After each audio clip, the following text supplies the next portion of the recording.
episode of Sports and Songs Podcast. We're on season 4, episode number 40. We're on the songs episode today, Songs Edition, which is music, album review, Andy, and also some concerts, tours, and other related music information. No sports on this one. Today is August 10th already. Boy, less than a month will be Labor Day and school starting. I'm starting to see the back to school ads. Yeah. Now, speaking of school. Well, if I could just ruin your day for a moment there. Working in retail, grocery store retail. Yeah. We ordered Valentine's Day candy today. Just ruin your day with that. It's just pre-booked it and put that in already. So that's you put the order in. Just wow. Let you know. It is it's tough, but the album we've got today, we're going to do a little review of Dokken. You know, Dokken and the band. Big 80s band. They're considered glam metal. I didn't know they're considered glam is because they wore the fancy clothes. Musically, no. They did the videos. They had the kind of flashy clothes, but yeah, they got lumped in there. But the album we're going to do today is the album by Dokken called Under Lock and Key. Now, here is the album cover. This was a good one. I remember listening to this one in school. My little brother had this album before I did and kind of got me into Dokken. This was a good album. They got a really cool looking, album cover here. The guys smoke, the ice, the dry ice. It's pretty cool. I give them credit for that for Dokken, Now, Under Lock and Key is the third studio album by American heavy metal band Dokken. I like that, heavy metal. Yep. Released in November 1985 on Elektra Records. The album reached 32 on the U.S. Billboard 200 and actually remained on the chart for 67 weeks. Now, that's a big to-do to be on the charts for 67 weeks back in 1985. This was huge. The two singles also charted called The Hunter and In My Dreams. Now, the album was certified platinum in 1987, which makes sense. This is a good album. Albums like these are not going to go double, triple album. They're either going to go gold or platinum back in these days. This is really it, and they got platinum. So well deserved. I'm going to read here from Wikipedia. It says the album received mostly positive reviews. One guy said this is quite possibly Dokken's most complete album, with a little something for every type of fan. There's fist-pumping headbangers. There's extraordinary bittersweet mid-paced rockers and some ballads. So it's kind of got everything in there. He does note that heavy metal purists would likely prefer the band's 84 album Tooth and Nail if you're more into heavy metal, meaning Under Lock and Key is a little toned down, a little more commercial, a little more radio. Mainstream, yeah. Yep. One Canadian journalist considers this album too heavily weighted towards Def Leppard. The kind of formula of I can see that Leppard had. So that kind of makes sense, So it's like that. One says that it's a bit subdued and predictable in comparison to its predecessor. So this, I would imagine, is more of the record label, pushing for that to get a little more radio exposure and things like that. They did have a glamorous look. Also, George Lynch wanted to attempt to define the LA sound in his own image, but I don't know if that worked or not. This album is 42 minutes and 25 seconds long. Here's the tracks, Andy. All right. Now, you listen to this. This was an album of your back in your day, I'm sure. This was in my car quite a bit, yes. Oh, yes. Song 1 is Unchain the Night. Song 2 is The Hunter. Song 3 is In My Dreams. Song 4 is Slippin' Away. Song 5 is a good one. Lightning Strikes Again. Yep. Song 6, It's Not Love. The last 4 songs are Jaded Heart, Don't Lie to Me, Will the Sun Rise, and Till the Livin' End.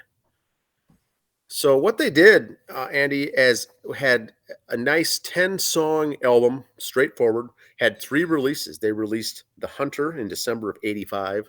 They released In My Dreams February of '86, probably right around Valentine's Day, I'm assuming, Yep. Yep. for the song called In My Dreams. Very, for the ladies. And then the song they released in June of '86 around summertime was It's Not Love. So they had the 3 releases on radio.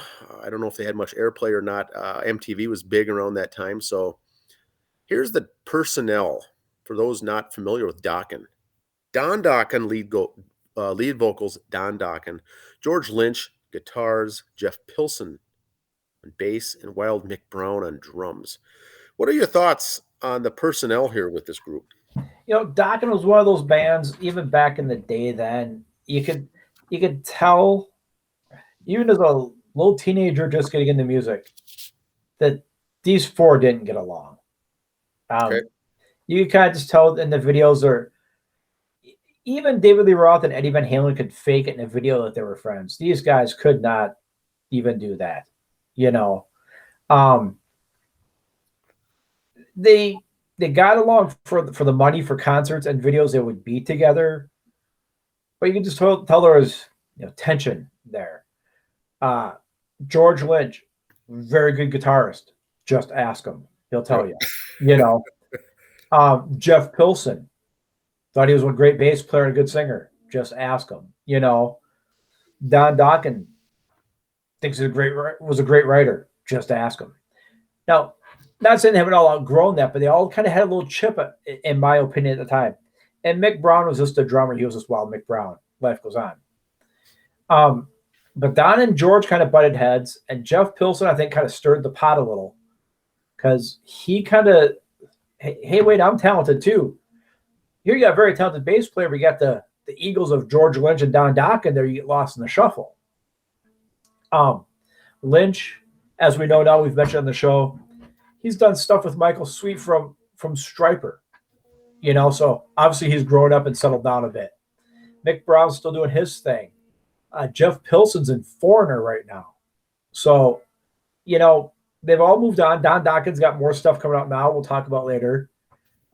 So when Don Dokken was on his tour, I think they had it here in Medina, in fact. Him and George Lynch got on stage together again. So they've enough for a handful of shows a year get together on stage. There will never be a Dokken reunion of these 4, which is fine. I'm okay with that. But the comparison to Def Leppard, that's the first time I've heard that, and it kind of makes sense, because they had some great ballads, power ballads, whatever you want to call it, some good hard rocking songs, some good just rock and roll songs, which is what Def Leppard had. It's just, I think Def Leppard had better management than Dokken. Okay. Now, you need, in music, you need to have the egos, so it's not a bad thing, but these guys clashed because of the egos. And so most bands will go through something like that, but these guys had, like I said, Jeff Pilson, kind of the third wheel between 2 big egos, and then the drummer kind of just doing his thing, and it kind of hurt them. Yep. But good musicians, not the best, not way up there, but very still talented nonetheless. But Dokken was one of those bands, I kind of compare him to Rat at this point. If someone said, hey, name 5 great hair bands or heavy metal bands from the 80s, you'd name 5, then you go, oh yeah, and Dokken. Yeah, I think that's you would list your 5, oh yeah, and Rat, oh yeah, and Dokken. They were that, oh yeah, band, Now, the 3 songs they released all went to video, of course, and music videos were huge and just becoming a big deal. And that's where they got their airplay. Probably the reason they went platinum, right? Yeah. Now, after this, MTV for a lot of their success. Their 3 singles were released, and what they did later, they released a long-form video cassette called Unchained the Night that had 7 music videos on it from Dokken, and that came out in 1986. What do you recall from that? Was that a big deal to get that? I went to Musicland and bought it. I owned said videotape at one time. Some of the videos were in concert ones. Then there's a lot of, because MTV was MTV at the time, but there was no internet.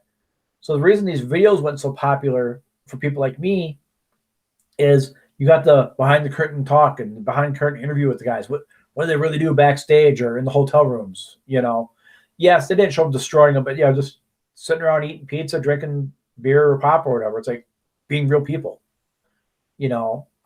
Basically TikTok videos or Instagram reels for the day. I remember one of them, Dokken, always said he was always sick a lot.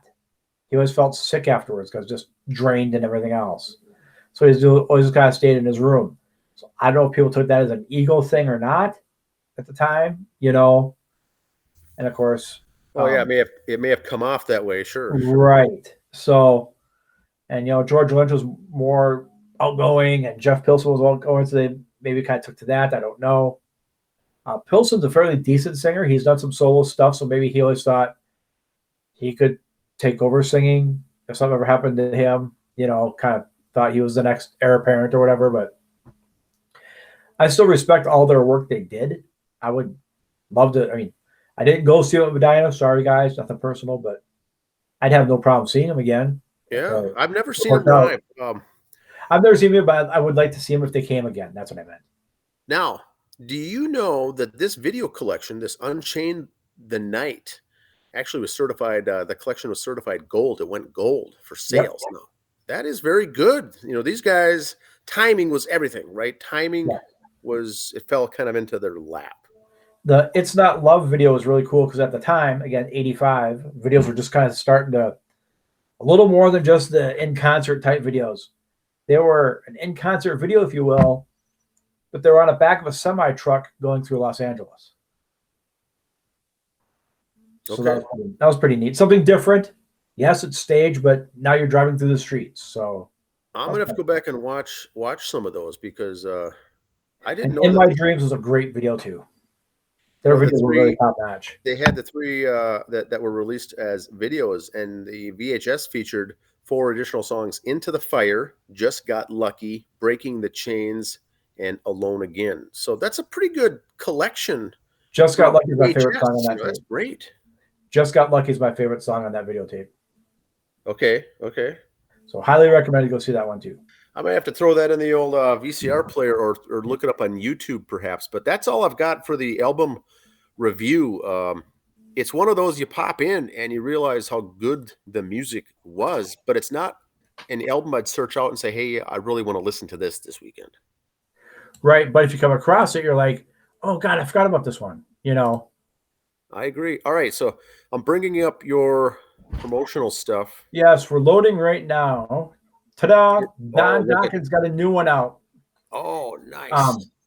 It's going by the name Dokken, but 3 different guys in the band. It's called Heaven Come Down. It's a 13th studio album from legendary American rockers Dokken. So we're doing an album prequel also here, Dan. Comes out October 27th. Silver Lining Music. You see the track listings. There's 10 listings. And it goes 1, 2, 3, 4, 5, A, then B, because they've got an album A and B. So there you go. Fugitive, Gypsies, and if you follow us on social media, they have released a video for Fugitive. We got that link out there.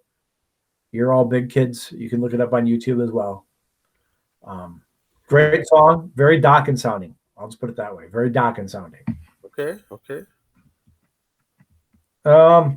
I got going here? What did I do? I broke something. There we go. Tom Kiefer. I like their logo. I've always liked their logo. Yep. There we go. Here it is. There's Tom Kiefer. Little news about him. He was unable to perform a couple nights due to severe laryngitis. Cinderella frontman Tom Kiefer is there's no stronger to voice problems or stranger problems. Yeah, we just saw him. Yeah, we saw him just a couple weeks ago. And before he had voice issues. He had to relearn to sing. And I guess at 60-some years old, it's starting to catch up to him again. He had to cancel a couple of shows. Feels pretty bad about that. Does say he's going to come back to redo those shows. He also put on his page, thanks for all the well wishes, support, and prayers this past week. I truly appreciate it. Feeling better and ready to get back at it. So I think it's time you're going to see him maybe not do 5 shows in 5 days anymore. Okay. 2 shows a week or something. But yeah, he gave a 120% at the show we saw him at, which is the way he is. I was impressed. Yes. So he's going to have to step back a little bit, I think. Daryl Hall from Hall & Oates and Dave Stewart from the Eurythmics. We've mentioned the Eurythmics before. An album there's given love to Daryl Hall.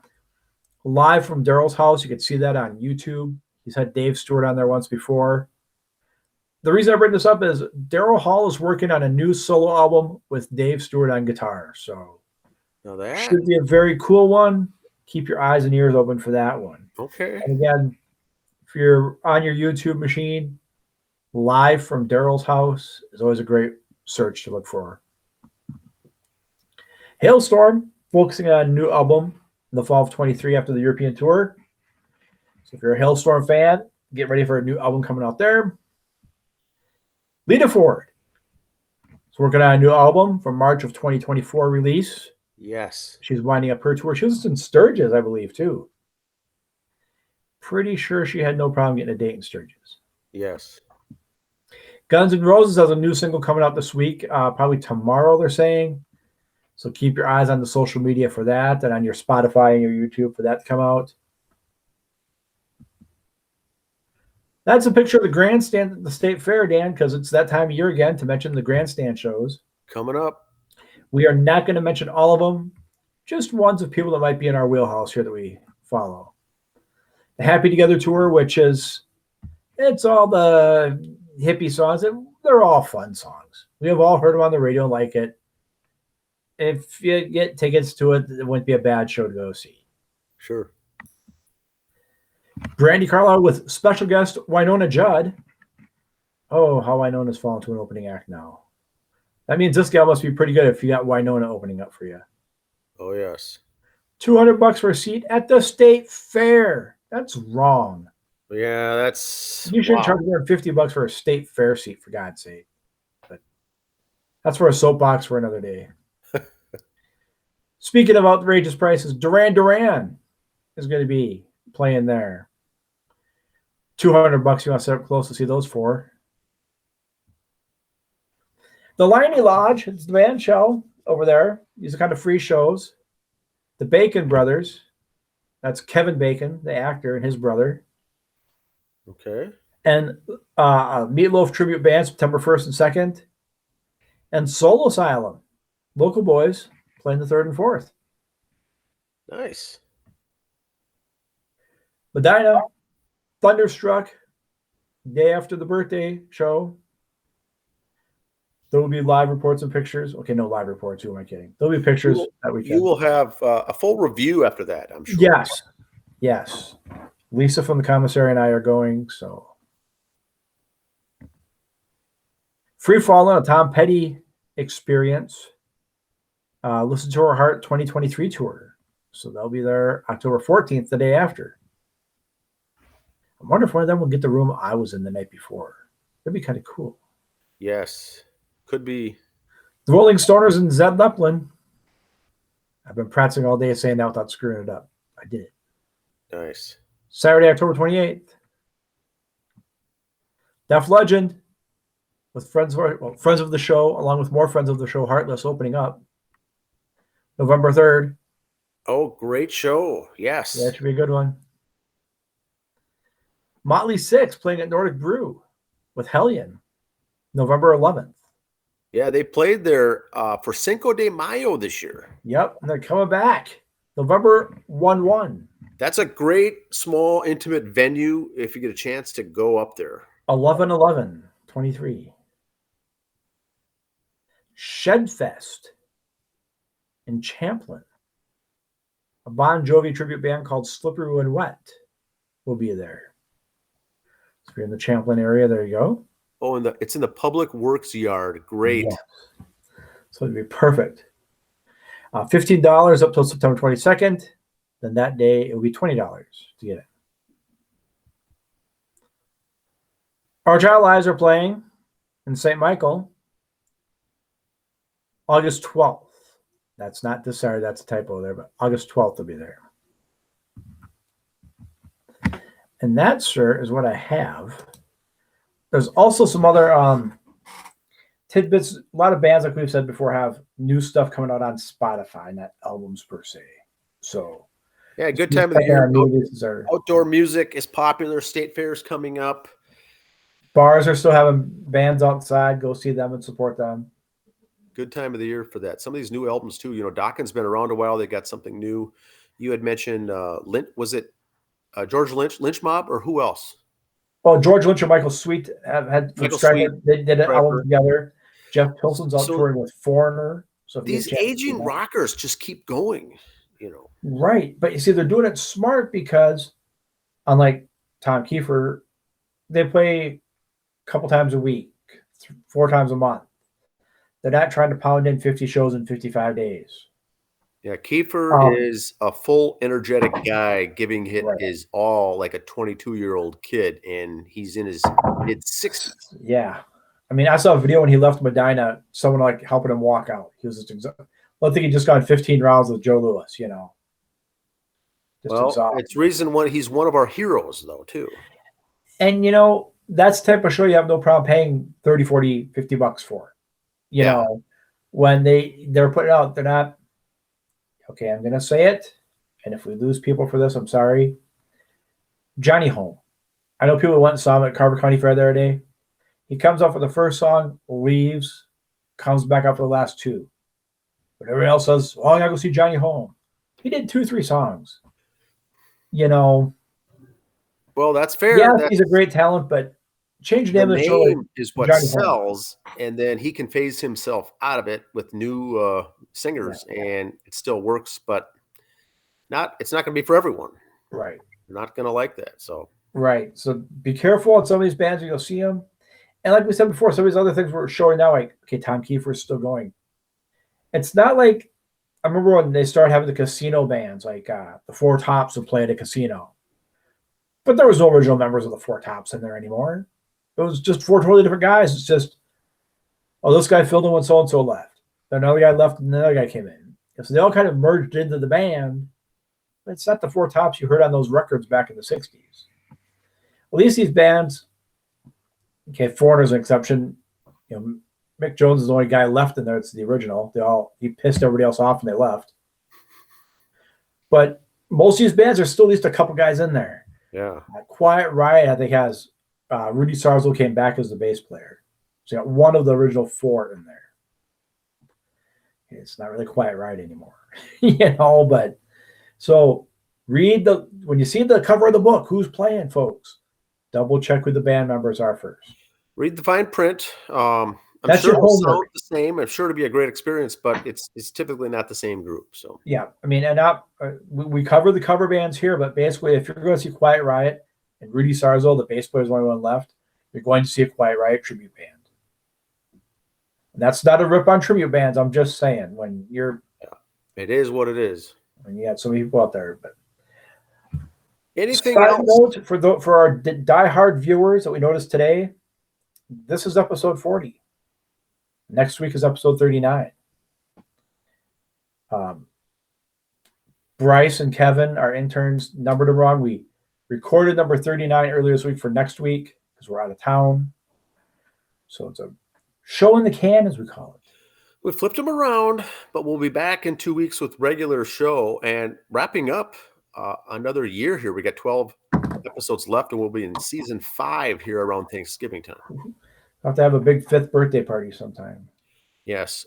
That's all I've got for Dokken. That's when you can present me my hams I'm going to win from our sports bet. Yes, that's a different topic. That's a crossover topic, but we'll see who wins the bet. Yes. That's on our sports edition. And right now the needle is pointing towards Andy. Well, the 30-pack of hams will taste good, whoever gets it, but we'll keep you all abreast on the update on that. All right. All right. Have a good week, everyone. We'll see you next time. See ya. See ya.